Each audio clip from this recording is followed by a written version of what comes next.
fans, y'all know who this is. Y'all already know who this is. This is Nick with Being Boxing News. I had to get on. I know it's kind of late. I had to get on for my girl Claressa the GWOAT Shields with her spectacular performance at her hometown in Detroit. I mean, blasted Lani Daniels. I didn't think Lani Daniels won any round. I mean, remember how they was talking about Tom and Jerry, all that running and everything? Lani Daniels did just that in the first, about 4 or 5 rounds. All she was doing was just running. I mean, Claressa Shields was actually chasing her. It was, spectacular showing by Claressa Shields in her hometown. I mean, she was actually chasing, chasing down and landing on Lani Daniels. Lani Daniels said she was going to do this and do that, and she didn't do any of that. I mean, but I'm gonna tell you this though about Lani Daniels. Very tough girl, man. Very, very, very tough young lady.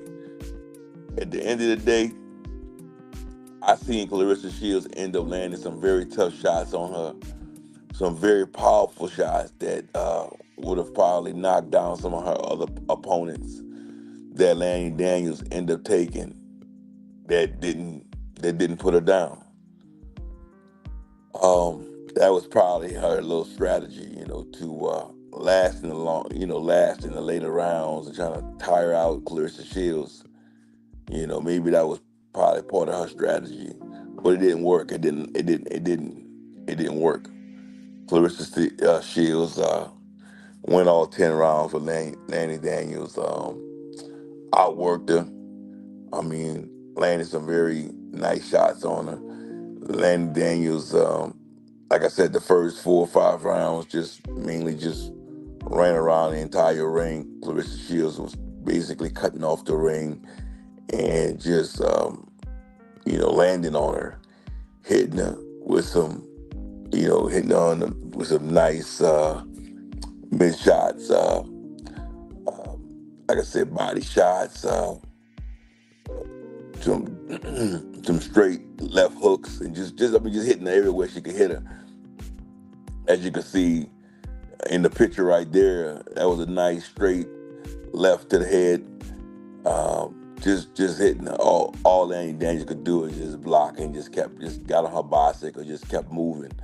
It was one of those bouts where your opponent just got on a bicycle and just kept moving and just moved the entire fight until the later rounds. Remember, Claressa Shields could have stopped Lani Daniels, but remember, with professional female boxing, it's only a 2-minute round.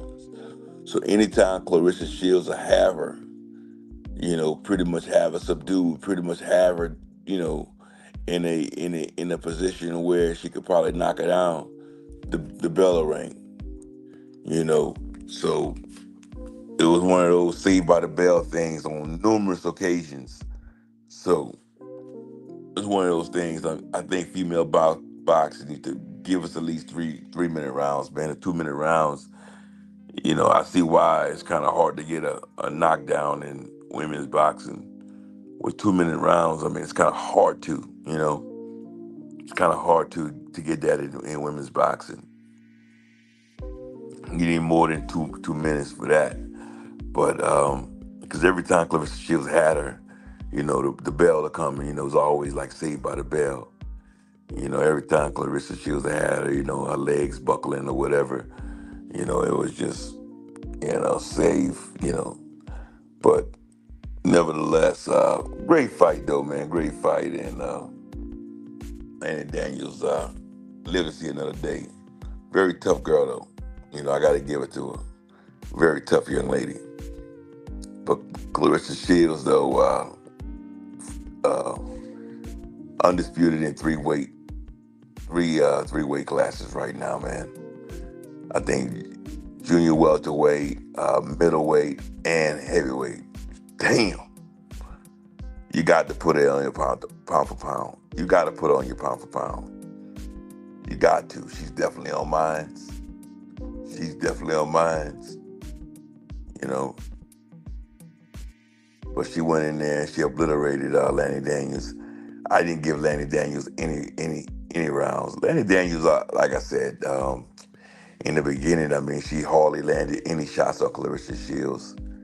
And towards the end of the fight, she ended up landing a couple of shots on Claressa Shields, but it wasn't anything worth anything. I mean, she didn't do crap to Claressa. Claressa had this fight, man. She had this fight under wraps. It wasn't nothing that Lani Daniels could do to touch Claressa. Claressa fought scared. That's what I call it.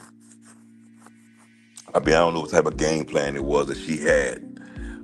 Just staying on her bicycle and not letting her hands go. That was a horrible game plan. So I would like to think that she didn't stick to her game plan once she got in the ring. She probably just, was afraid, like she said in the beginning. She really just got afraid of Claressa and just couldn't stick to whatever they planned. Um, the commentator said that, they went to go talk to the coach, and the coach was pissed off. So that had to be, what he was upset about. Hey, shit, my fighter ain't sticking to the game. Had to be something like that.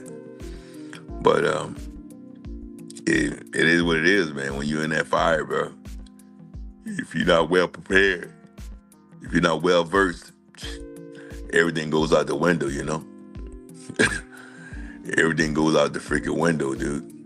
And as you can see, Lani Daniels, obviously that shit went out the freaking window once the punches started coming. Cause Claressa was hitting her everywhere. Hitting her everywhere, man. Great fight though, man. Takes heart and guts to get in there. So, nice payday for it too, though. I kind of thought that Claressa Shields was going to stop her, but, one tough cookie. She went in there and, like I said, she got on her bike and she stayed rolling the entire fight. So that's probably why, there was no stoppage on that fight, that particular fight.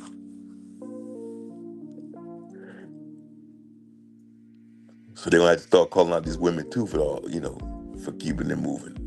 That's what I'm gonna say. But I mean, but it's boxing though, man. Moving and grooving and stuff like that. That's just boxing. We're not gonna start this trend where we don't want people to fight their fight. We want everybody to fight their fight. If you're gonna move, stick and move, man. Do your thing. Definitely, I'm not gonna push that agenda where boxers can't fight their fight. I want Devin, I want Shakur, I want all these fighters to fight their fight. Definitely pivoting back to Claressa. I mean, awesome fight. Big Dre, what it do, man? What it do, Big Dre? I'm just talking about Claressa, man. I liked how she went in there and she shut it down tonight, man. She shut it all down, man. She went in there and looked spectacular versus Lani Daniels, who said that she was going to go in there and do what she was supposed to do, but it looked like she went in there and just ran. Like she had a little stage fright there, man. She didn't get guts and glory until, the later rounds, man. Maybe rounds 7 through 10. Maybe the last 3 rounds she may have gotten a little guts, By then it was too late, you know. And if then, shit, if then she may have.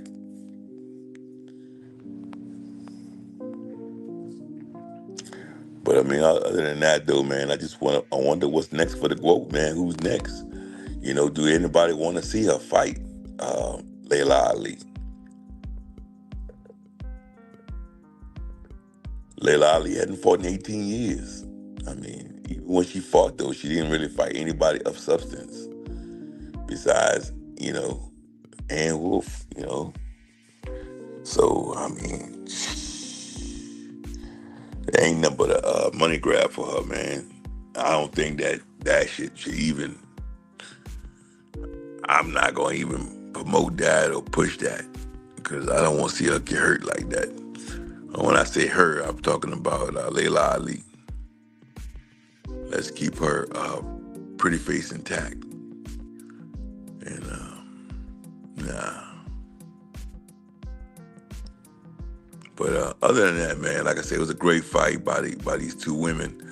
I just wish that Lani Daniels would have went in there and would have engaged more.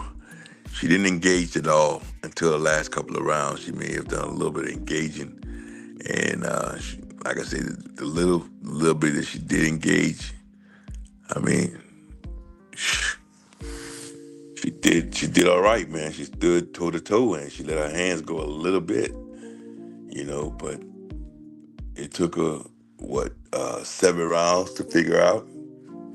By the end, it was too late.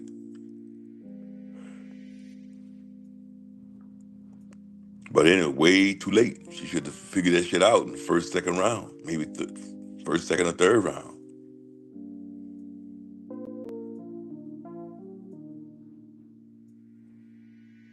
So, like I said, that was a bad fight for her, man. She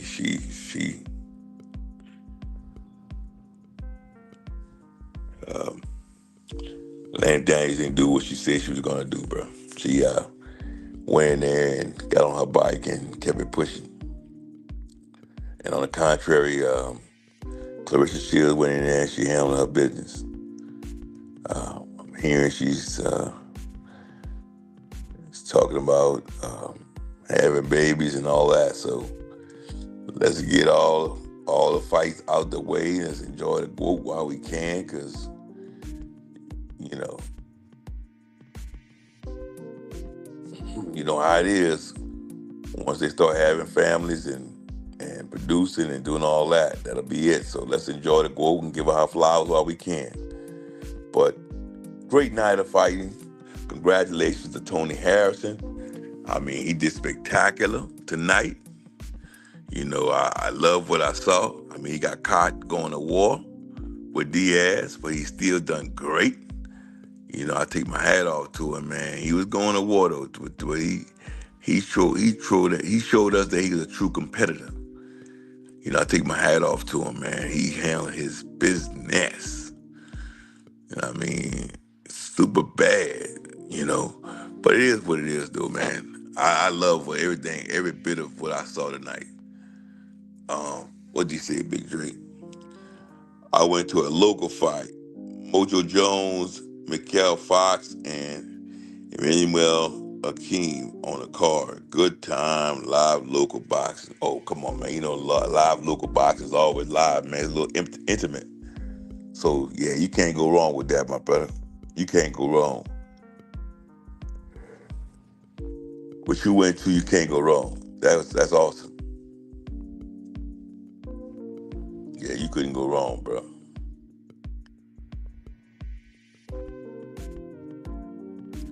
Yeah, that's nice, bro. You can't go wrong with that. So,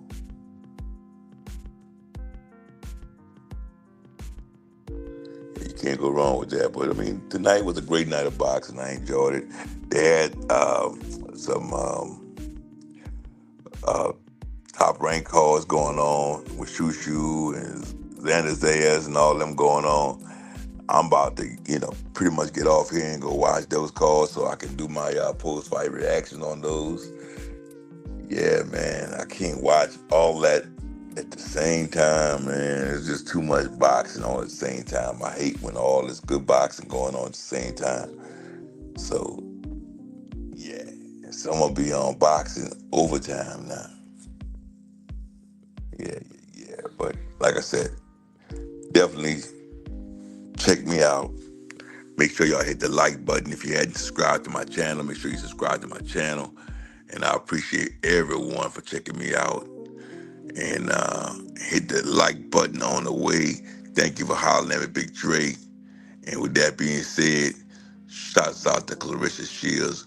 Great job to the GWOAT. And I'm out here. Yeah.